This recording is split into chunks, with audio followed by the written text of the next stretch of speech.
Hello, I'm Reuben Harpole with the Association for the Study of Afro American Life and History. We're doing one more of our series of interviewing some people who have lived in Milwaukee for many, many years and have a lot to say to us and to our youth so that we can remember where we came from. Larry, we're with Larry Hill, formerly of Larry's Chicken Shack on Walnut Street. Many of us know that Walnut Street was our street in the 40s, and I think maybe the latter part of the 30s and the 40s, and that there were many, many African American businesses located on that street. In fact, there's a Walnut Street gang association started with Gerald Payne as president that meets every second Saturday of the month, and then the group from that era meets every August, the second week in August of every year at Lapham Park. Have you ever been to one of those? Yes, I've attended the last two meetings we've had. Really a great event. It was really. Mm-hmm. Okay, and we're also with Mr. Milton C. Black. Better known as Pinkie Black. Pinkie Black. For years and years, a star on the piano who played around Milwaukee so many, many years. Many years, yeah. From Maine, California. Right. Where did you get started? Mount Vernon, New York. Westchester County. What year was that? Monday year, yeah. April 10th, 1906. 1906. Yes, I was up there too. Right. Larry, you have an interesting story. You go back, where were you born? I was born in Buxton, Iowa. Buxton, Iowa. Right. And you were telling me about your parents in terms of how they met and some of the things that happened. What happened in Buxton, Iowa before you came to Milwaukee? Well, Buxton was an old coal camp. Mm-hmm. And many of the people that, when the coal camp closed down, they came to Milwaukee and Chicago and Detroit. Mm-hmm. They dispersed from the area there. There was no jobs, and they had to go places where they could find work mm-hmm. and make a living. Mm-hmm. And most of them came to Milwaukee and started businesses and also went into factories, which they have never had factories in Iowa that paid the kind of money that they were making in the coal camp. Mm-hmm. So that's, many of them are still here from Iowa. Mm-hmm. You were born when? About what year? I was born in February 1921 and left Oskaloosa, Iowa after graduating from high school mm-hmm. and came to Milwaukee in 1941-42. Right. And you had one of those businesses on Walnut Street. And right. Tell us about that. Now, of course, you usually get angry with me for saying Larry's frozen custard, because I remember you did have frozen custard there, and all the high school youngsters used to gather around, sitting in the booth. They had a place to go, and they could either eat frozen custard or your chicken.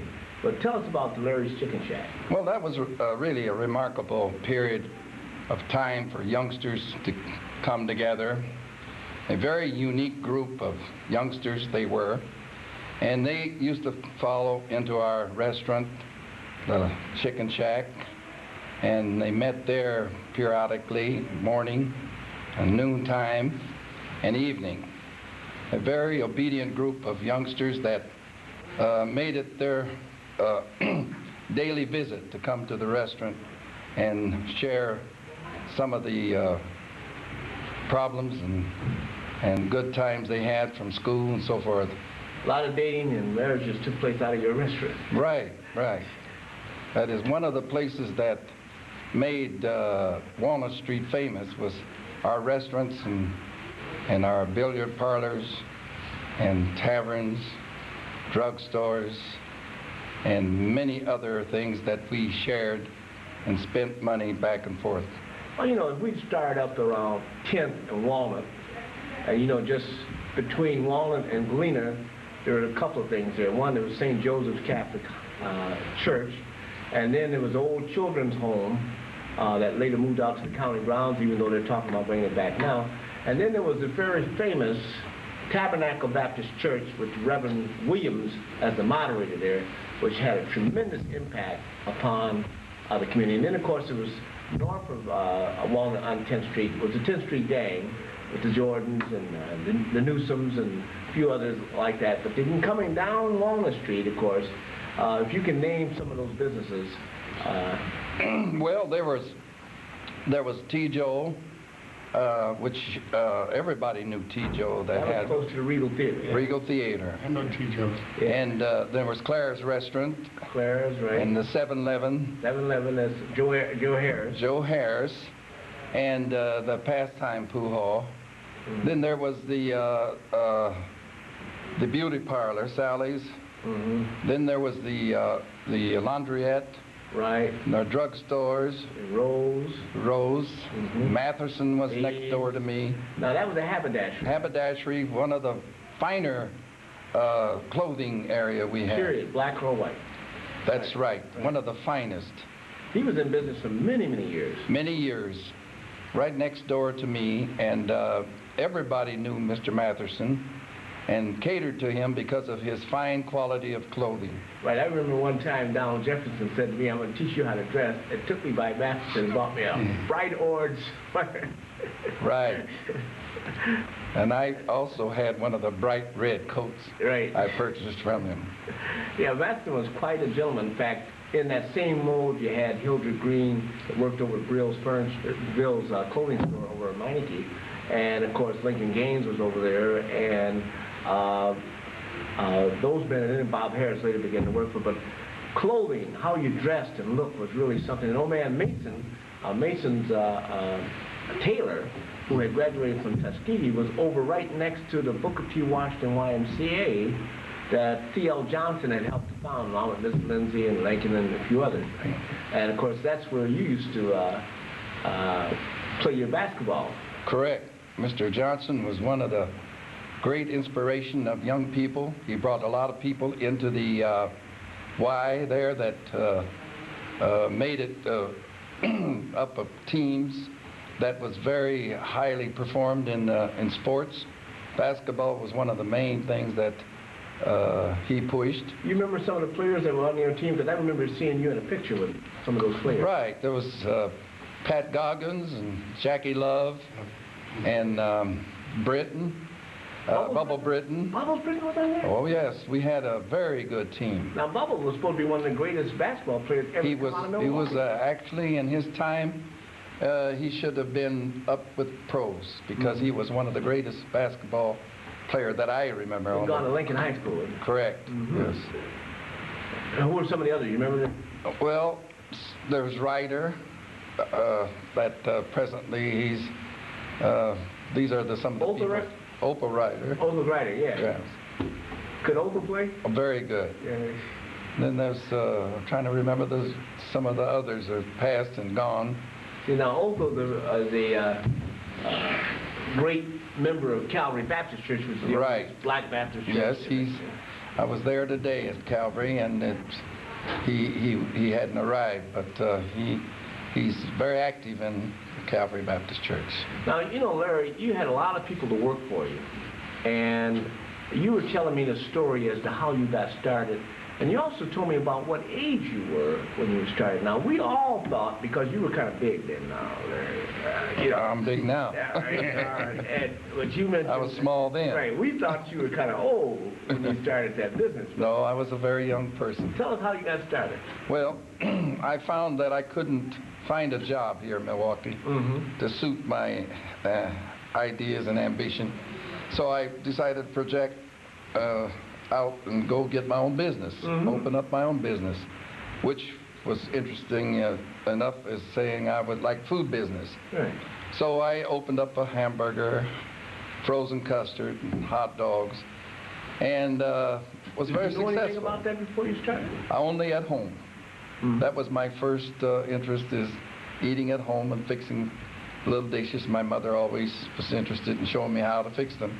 You know, you did mention to me about a lady that favored your mother. That's right. And you were walking around, you happened to bump into this woman that looked like your mother, and she told you something. Yes, she did. This lady across the street from me, I'm trying to remember her name, she was eating in my place, and she looked up and she told me, she says, You should start chicken. Chicken would be a good thing to have on this street. And I said, well, my mother used to fix chicken a certain way. She says that would be a good thing to start, would be chicken. And I took her suggestion up, and I started in a very small manner of preparing chicken in a fryer. And the rest is history. And the rest is history. It ended up with 6 fryers. I had to buy extra fryers in order to compete with putting the product out to the customers. I remember the folks used to get angry if they didn't get the chicken fast enough. That's right, yeah. True enough.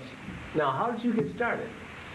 Well, my first $30 I had on the weekend, which was a tremendous amount of money, that first night I was selling chicken. $30. And as I was sweeping the floor, somehow or another I ran across a $5 bill. I said, well, that's $35. Right. And let me tell you, that $5 was a lot of money. Right. Didn't know who left it. However, I saved that $5 for a long period of time. And after the days went by, I learned that chicken was one of the things that I've learned how to prepare and fix according to the way that people like it. Before Kentucky Fried. That's right. And it seemed very strange that during those years that there was no competition, more or less, in chicken in the city of Milwaukee. Except in Deacon Jones. Now, Deacon Jones was one of the prize chicken competitor. Right. Yes, I used to have a lot of fun with Mr. Jones because he thought I was stealing his customers. And I bought fryers called the Deacon fryers. Right. And I bought 6 of those fryers called the Deacon. And I put the advertisement at the Regal Theater, and during the intermission they would show this on television, on the screen. And try Larry's Southern Fried Chicken cooked in the Deacon. Right. In the Deacon way. Right. Mr. Jones thought I was using his name. And he tried to sue me after taking the literature down to the judge and showed them that we were not trying to overshadow him and using his name. He threw the case out, of course. Right. Now, Boatner, when did they come into play? Well, Boatner was there before I opened. Boatner was one of the chili and hamburgers, mostly chili. Yeah. Now, of course, everybody that don't know this, but Boatner was Sonny Stitt's uncle.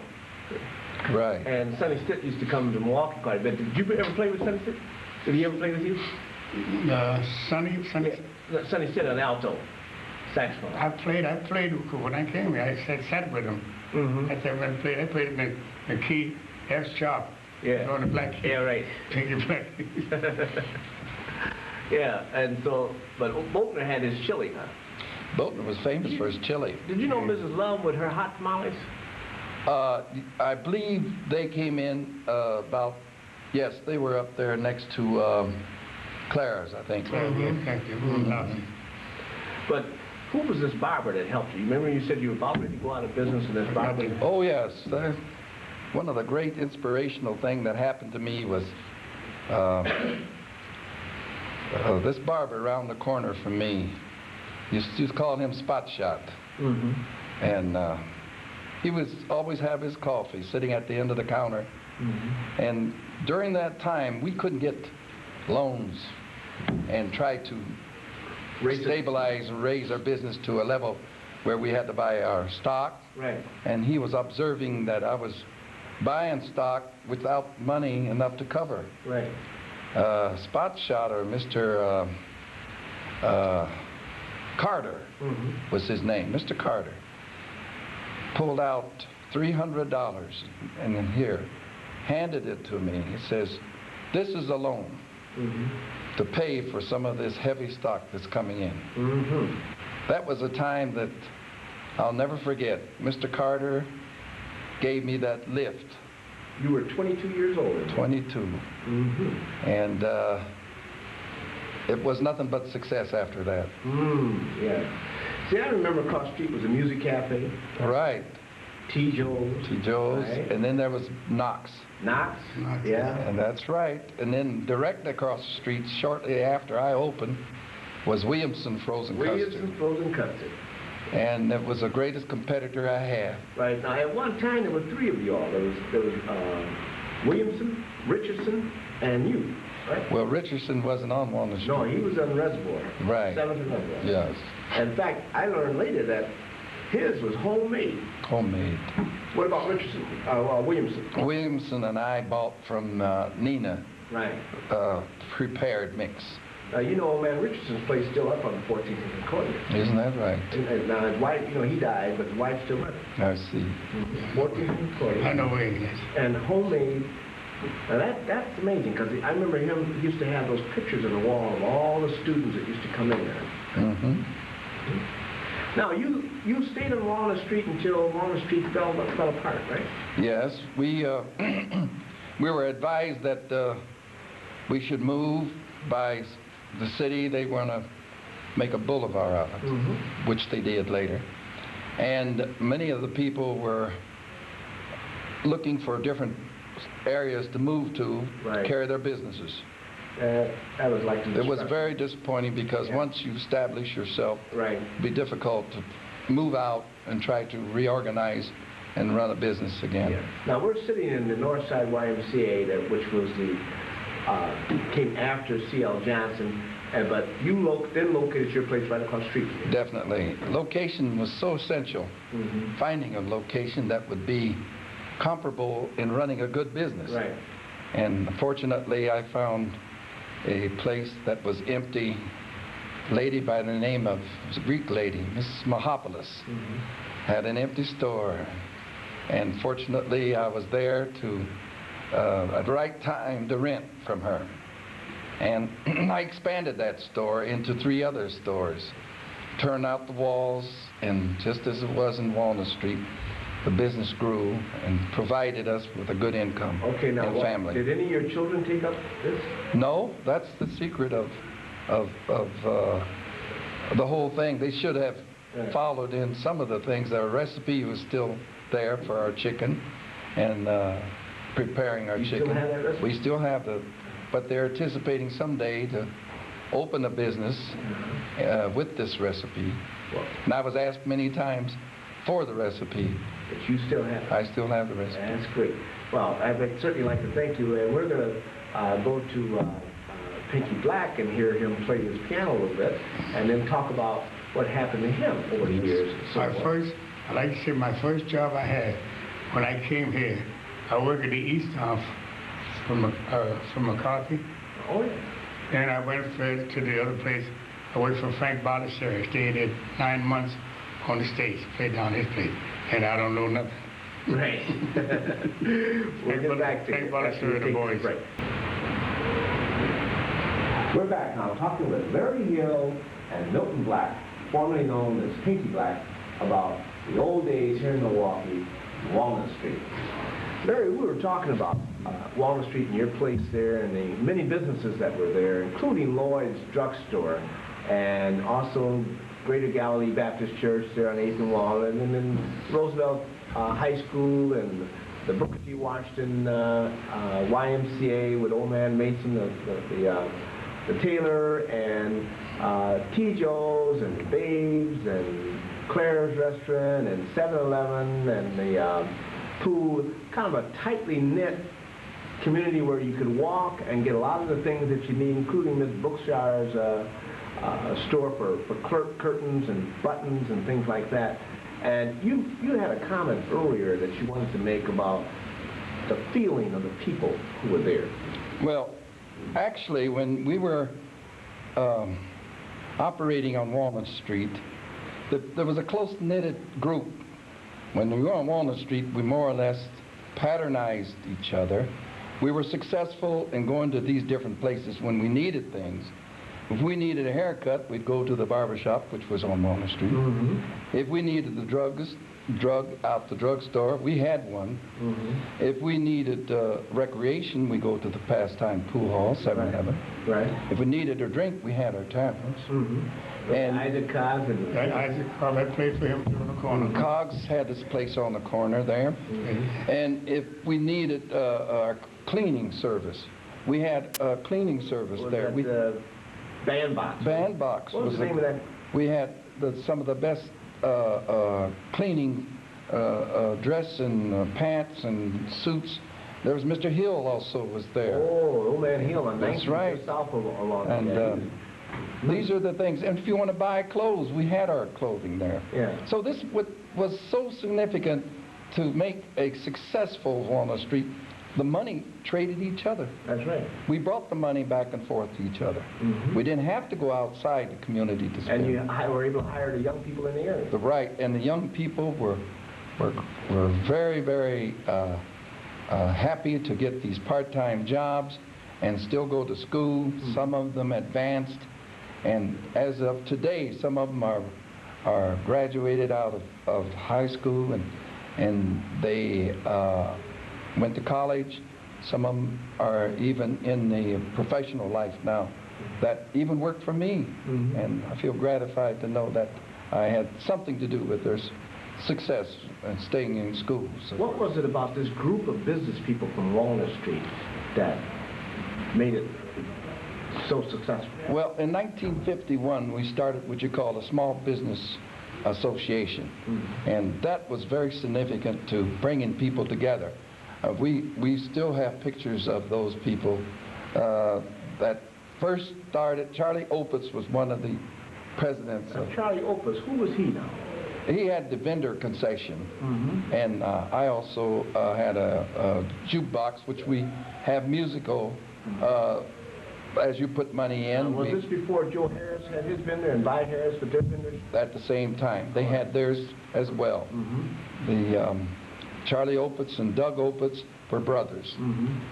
And we formed this business association, and it was a considerable number of businesses that made up the group, and which was a very successful group. And that was, we got advisement from them and help from each other, and made it possible to run a successful business with advisement from some of the older members in the group. You may or may not know this, but Spencer Crew, Dr. Spencer Crew from the National Smithsonian Institute called Milwaukee and requested a picture of you all, and it is out there at the Smithsonian in Washington, D.C. Well, that is... Claiborne Benson actually communicated with Spencer and got it into the Smithsonian Institute. That was a tremendous group at that time. Yes, it had to be. And as of today, I carry that picture. Many of these people are gone now, but they're not forgotten. What about old man Sampson that had the barber on 9th just south of Walnut Street? Yes, that was one of the barbers, but one of the barbers I recall was right across the street from me, that mistaken Roy Capanella come to get his hair cut and called him Larry. Right. That was very... Which barber was that?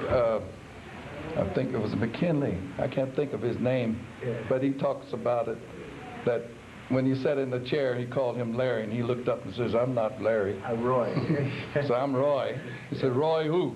"Roy Capanella." That's right, from the Dodgers. Right? Yeah, then, of course, old man Cheney had his right near the bandbox down there. Right. And Mr. Corey, and both of them had afros back in those days, right? Yes. Cheney was a minister, too, wasn't he? Yes. So he's God in Christ. Yes. And then there was Mr. The church right on the corner, Reverend would always have his cup of coffee right on the corner there. Reverend you have to help me now. That's got me now, because I remember Great Galilee.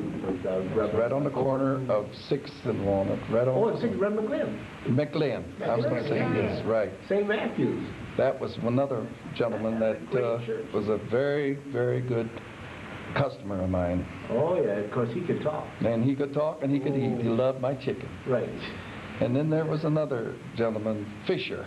Reverend Fisher. Cecil Fisher. One of the greatest orators we had. Oh, yeah. Reverend Fisher. Well, you know, his daughters went on to fame, actually. One Italy. Married some count in Italy. He did. Somewhere, She did. and singing opera with her in Italy now. Right. And then another one is in Chicago, Dorothy Fisher, and then Bill Fisher Jr. actually used to jump 22 feet for Lincoln, and then later went on, I don't know what he got his degree in, but he worked for the city of Milwaukee for a while, and then went on back out to California. Mrs. Fisher's still here. You know, she's up on Olive somewhere. Okay. But her daughter comes over, Dorothy, every now and then to take care of it.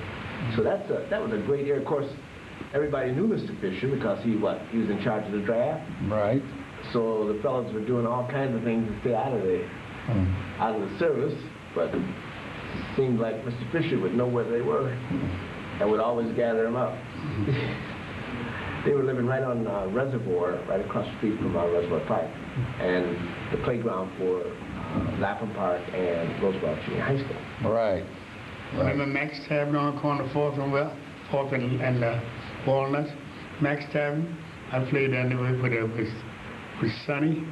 Yeah, most of those taverns used to have baseball teams, right? Right. We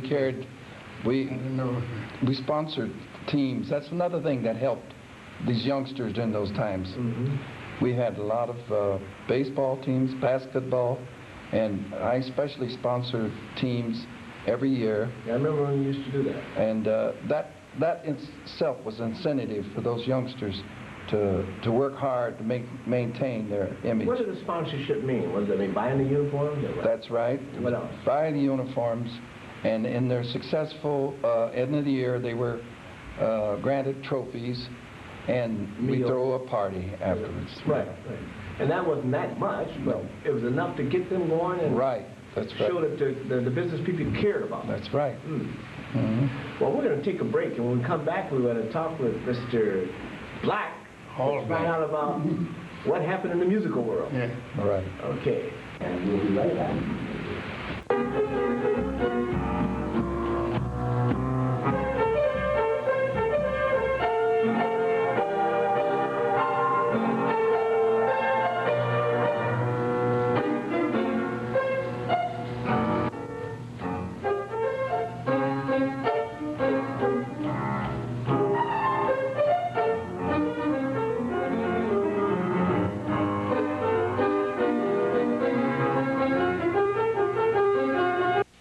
We're back now. Mr. Pinkie Black. I worked at the East Town on Jackson, On Jackson? you know, Who owned the East Town? I remember you worked with Frank Ballesteri. I worked for Frank and I remember. Okay. But let's go back a little bit into your history. You were born where? Mount Vernon, New York. Mount Vernon? Westchester County. Louisville, Tuckahoe, Scarsdale. So that didn't work. Sing. That was a very rich county. Yeah. Bronxville, New York. I worked all them different places. What year was that? 19 what? About 1923, 24, 25, and 26. Right, but you were born in 19 what? 1906. 1906. April the 10th. April 10th, 1906. In Mount Vernon. Mount Vernon, Westchester County. Westchester County. White Plains, Scarsdale, Tuckahoe, Right. Bronxville, that's all that area. Yeah, now you know Richard Carter, right? Yeah. He loves White Plains, New York. Yeah, right. Yeah, that's a nice area out there. So how long did you stay there before you moved? Well, I had a booking agent. His name was, But before you got up to be, to where you needed books, but did you go to high school there or elementary school or? No, I didn't go to high school. I wasn't that, I didn't make it that. How'd you learn your piano? Well, I was thinking, I was a drummer for that. I was drummer first. I used to get drummer. I bought it. At that time, in New York City, you go buy a set. They give you the snare drum and the snares. Whatever you pay for it, you get it. And I used to bang around different places, take it with me. Then I played an S sharp, I love P, and I used to use my elbow. I used to clown a lot. And then I went to St. Louis. Oh, what happened? I worked at the 5 Points. I stayed there for quite a while. Are the 5 points still there? 'Cause it seems like No, I've heard I them. don't know, but for a long time, that's quite a while since I was there. Mm-hmm. Yeah. I worked for the Shuni brothers, Italian. See, Dingo's is more, I worked for a lot of Italian people. Mm-hmm. Well, They did you speak the language or what? I could sing most of the Italian numbers. Mm-hmm. I could say a couple of words, you know. Come sort of be go. Mm-hmm. Tell the guy go to hell and his stuff in Italian. Right, right. But that was just on the comedy side. When I Right. played. And I used to play the piano. People sit around the lounge. Mm-hmm. And when I told them my name was Black, Mm-hmm. I told myself, well, my real name is for Pinkie. I said Milton Black, but Pinkie Black was my stage name. Mm-hmm. I said I worked opposite different bands, and I said I worked with Billie Holiday and singing, and then quite a few. How long did you stay with Billie Holiday? I worked at the Apollo with her for 2 weeks, and then I worked with Count Basie. I played piano intermission. Oh, And Fletcher Henderson. Fletcher Henderson. Right. I worked What did with- Fletcher Henderson do? He had a big band, didn't he? Yeah, Uh-huh. I played intermission. Mm-hmm. And then at the Apollo Theater, how long? What Well, I was there. I stayed there 2 weeks. Mm-hmm. And then I played with Count. I played intermission when the band takes a break. Mm-hmm. I played intermission. Oh. And I went to the East Town up on Jackson Street from McCarthy's. All right, now who was McCarthy? McCarthy's the white up there on Was it a bar or was it? it was the club. It was a club called Yeah. McCarthy's Club. Cecil played. No, Cecil. Yeah, I can't. Yeah, that's a long time back. Yeah, I'm way back there. Yes. Back and forth. That was it. When they sent me to Martha Artist, I played opposite her. Right. Martha Artist, beautiful person. Yes, she She's was. still teaching. Yeah, she's Uh-huh. a hell of an entertainer. Now, did you play with Louis Armstrong or? I played with him. When the band goes off the stage, Mm-hmm. I had to play intermission. Then You were an let me jump. intermission person. Yeah. So he had his own group. Yeah. And then after he would go off, then you would come on with your Yeah. group. Did you travel around with him to different cities? I had a booking agent. His name is, I can't call his name or but Where was he, out of New York? no, he's from here. From Milwaukee. Yeah, I forgot his name. And he, Was he the same booking agency that Claude Dorsey had? No, Claude, I had that. Claude had another agent. I forgot who it was. Okay, but your booking agency would Right. book you out of Milwaukee Yeah. on these And different they steps. didn't send me way out. They sent me out to Chicago. I worked out there. The booking agent from here. How was it Sent me paid? to- The Charlies were nice. $350. That's all I got a week. Yeah. Yeah. And from Lombard, and they sent me different places. Uh-huh. Then they sent me to Missoula, Montana, Great Falls, Anaconda, and Butte, Montana. Did you ever go out to California? Yeah, I worked Oakland, San Okay. Francisco, Long Beach. I stayed at Frisco, stayed at the backstage, and then I worked at the place called the, That's all right, but it was a big major club. yeah, it was called the, I can't call it, don't even. When did you come back to Milwaukee? I came here in 40, 45, 44, 44, 45. So you were in Walnut Street. Yeah. So I worked today. Oh, I forget this other fella's name. He had a club. Where was the club you worked at on Walnut Street? Was that 4th and Walnut? Or? 4th and Walnut. All right, now there was Rancho's that's down on 3rd. Yeah, Rancho. But there's another one on 4th. Yeah, then, was it? Wisconsin Club. That's where the Wisconsin House is located. Yeah, On 4th and, yeah. They might have had a different name then. I forgot this other fella had the place, him and his wife, had the place down on, just a block before you get to, oh, no. There was the Chaparral, and then there was the Lounge by Jimmy Ogilvie. I remember, I got the guy's name right on Celebrity it. Club too was around there. And the Lounge. Yeah, it sounds quite freaking. Yeah. He's quite. The Intrigue, was it the Intrigue? Had to finish. Forgot the fellow had it. Jewish fellow had it. What the hell's the name? So he got a place on. I know. Okay. But you But I went can't. to, did you have any children? You were married? I I got two granddaughters, and now I got 5. With my oldest daughter, Dorothy, she's 61. They were up here. They came up here. They came and worked in Chicago. They were in Chicago first, but I came here. The booking agent put me in Wisconsin first. Did any of them go into music like you? Yeah, no. I was showed about do a little jive dancing and carrying on. Because I was a bad boy at that time. I was, they sell the bananas and things on the stand, and I had to run through there and grab a couple of us and take off like Jesse was. Oh, no. So I did it a couple of times. So this time the guy told me, he said, well, you didn't get away with that one, Pinkie, and get this $70 first. I served 2 years. Oh, no. That ain't nice either. Yeah. Oh, that's way back. That's way back. Way back. Yeah. When did you start playing for the Ramada Inn? I remember you were up there for a long period of time. You had your name on the marquee, Pinkie Black. Yeah. Ramada for the book, the same booking agent had me. The same, I can't call You used to pack them in. Yeah, quite a number. But when I worked at East Town, away from McCarthy, Lil Armstrong was there. I played opposite her. She stayed at Joe Harris's house. Oh, yeah. She stayed. I lived at Joe Harris's. Right. The one on 8th and Garfield? Yeah, I lived there. Dr. Zabinski was in there too? Yeah. And Miles? Yeah, that's right. Yeah. Sure, quite a few. Yeah. Old Matthews barbershop was right there on 8th and Lloyd, right down the street from Joe Harris's place. And then St. Luke's little house was across the street on the corner. And now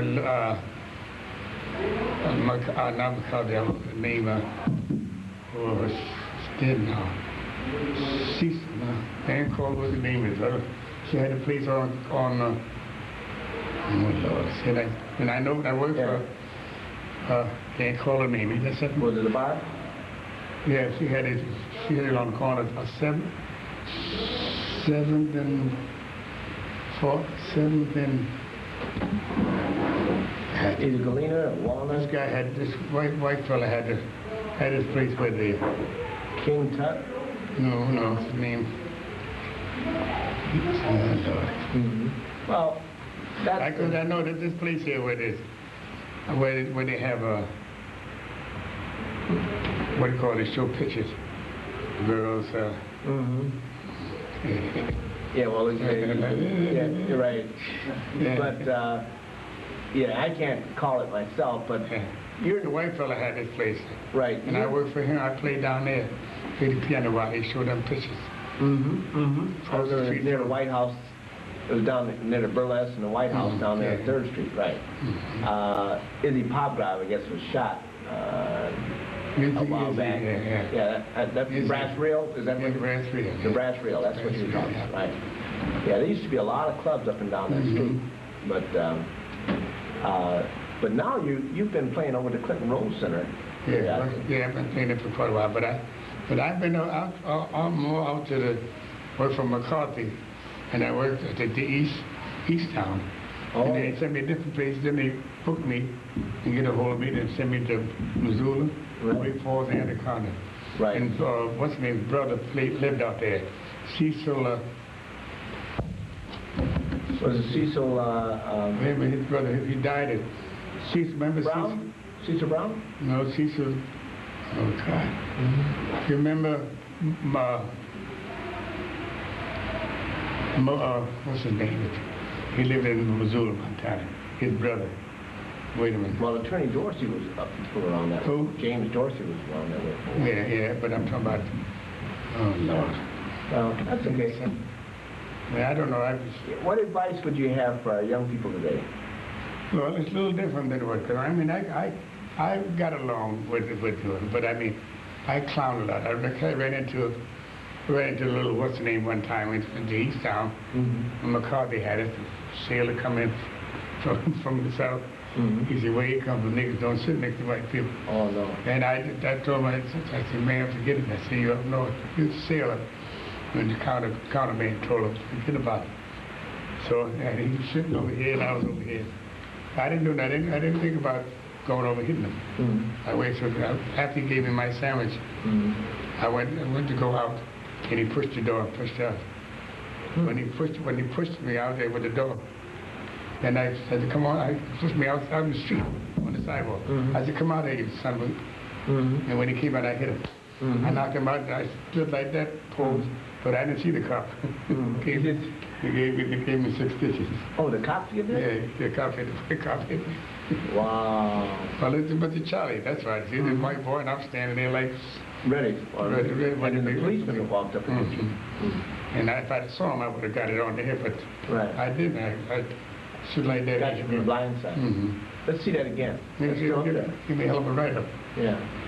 That was written up in the newspaper? Yes. Give me a hell of a write-up. What year was that, roughly? Maybe. But you were still a young man then. Okay, we're getting ready to close out now. And Larry, is there anything you can remember now about Walnut Street in your life in Milwaukee as a young person there up until now that you'd like to say? Well, I think that the times are so different from the times that we lived in the early 50s and late 40s.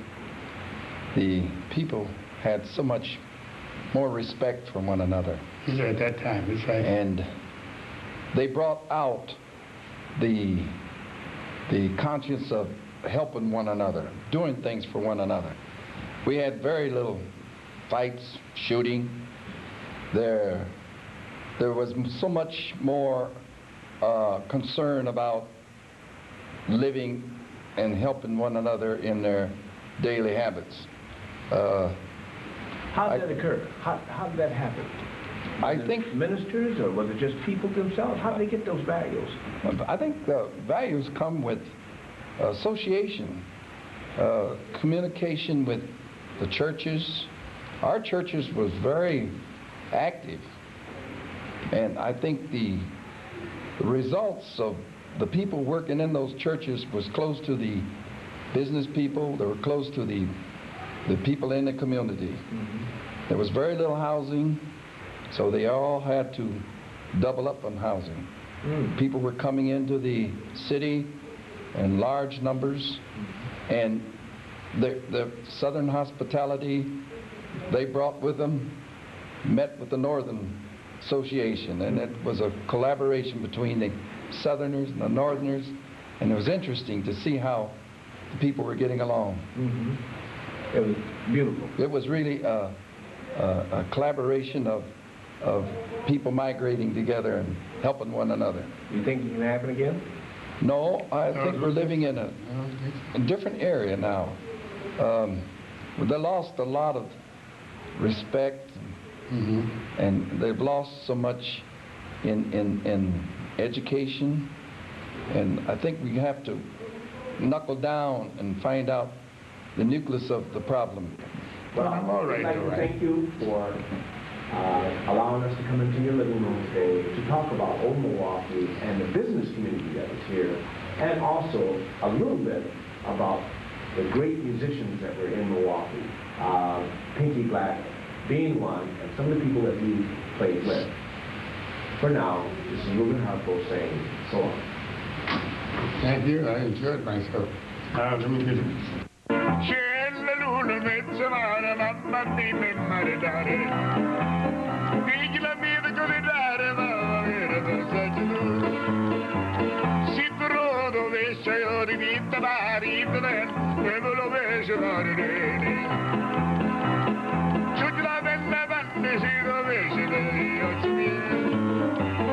La la la, the Godfather said.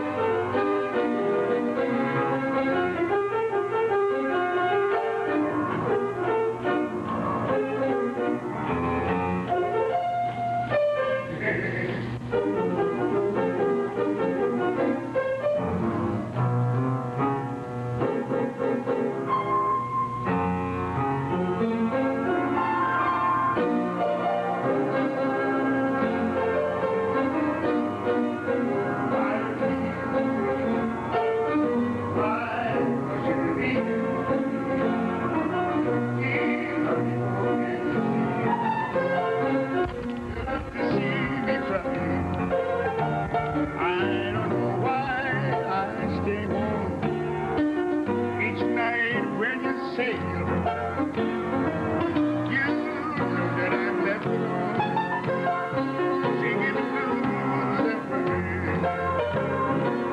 You treat me coldly each day of the year. You always scold me whenever somebody is near. Why it must be funny with me to me. Gee, honey, forget to see what you mean to me.